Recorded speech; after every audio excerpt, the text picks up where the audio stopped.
เจริญสุขเจริญพรศรัทธาญาติโยมทั้งหลายอานิสงส์การสร้างโบสถ์ถือเป็นมหากุศลใหญ่ตามคติความเชื่อทางพุทธศาสนา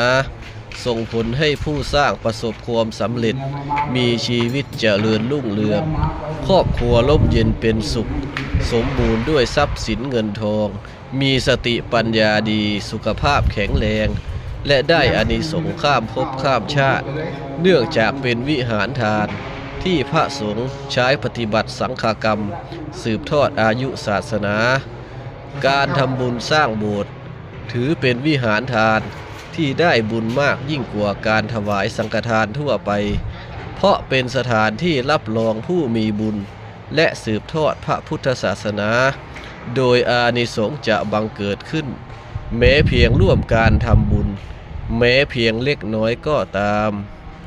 ผู้ใดได้เห็นแล้วได้ยินได้ฟังแล้ว